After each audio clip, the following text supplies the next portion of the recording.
নবাব সিরাজউদ্দৌলাকে যখন বন্দি করে টেনে হিঁচড়ে নিয়ে যাওয়া হয়, তখন অসংখ্য মানুষ হাঁ করে নীরব দর্শকের মতো সেই দৃশ্য উপভোগ করছিল।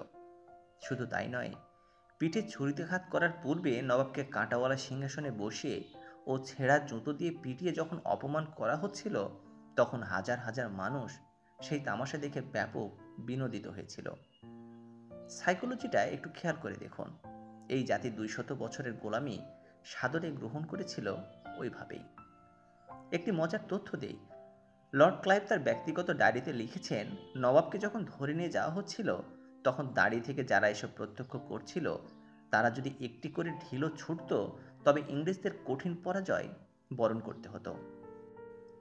আরও চমকপ্রদ তথ্য হচ্ছে, প্রায় ১০,০০০ অশ্বারোহী, ৩০,০০০ পদাতিক এবং অসংখ্য কামান, গোলা বারুদ সহ বিশাল সুসজ্জিত সৈন্যবাহিনী নিয়েই পলাশির ময়দানে এসেছিলেন নবাব সিরাজউদ্দৌলা। কিন্তু তার বিপরীতে রবার্ট ক্লাইভের সৈন্যসংখ্যা ছিল মাত্র ৩,০০০, যার মধ্যে ৯০০ জনই ছিল হাতে পায়ে ধরে নিয়ে আসা শৌখিন ব্রিটিশ অফিসার, যাদের অধিকাংশেরই তলোয়ার ধরার মতো সুপ্রশিক্ষণ ছিল না। এরা কোনোদিন যুদ্ধও করেনি। এত কিছু জেনেও রবার্ট ক্লাইভ যুদ্ধে নেমেছিলেন এবং জিতবেন জেনেই নেমেছিলেন।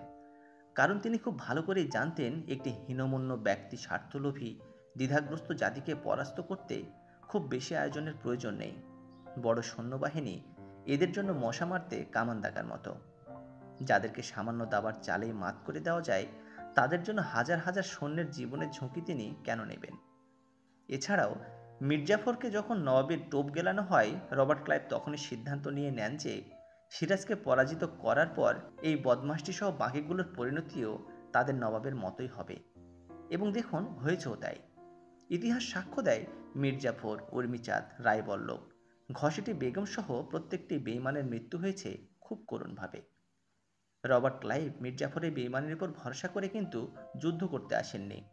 তিনি যুদ্ধে নেমেছিলেন বাঙালির মানসিকতা নিখুঁতভাবে বিশ্লেষণের মাধ্যমে ভবিষ্যৎ আন্দাজ করে। তিনি জানতেন, যুদ্ধ শেষে জনসম্মুখে নবাবকে হেনস্থা করলে এই জাতি বিনোদনে দাঁত কেলাবে এবং হাঁ করে চেয়ে চেয়ে দেখবে। তাই বিনা দ্বিধায় সার্টিফিকেট দেওয়াই যায়। বাঙালি জাতির মানসিকতা সবচেয়ে নিখুঁতভাবে মাপতে পারা ইতিহাসের প্রথম ব্যক্তিটির নাম হচ্ছে রবার্ট ক্লাইভ। ধন্যবাদ।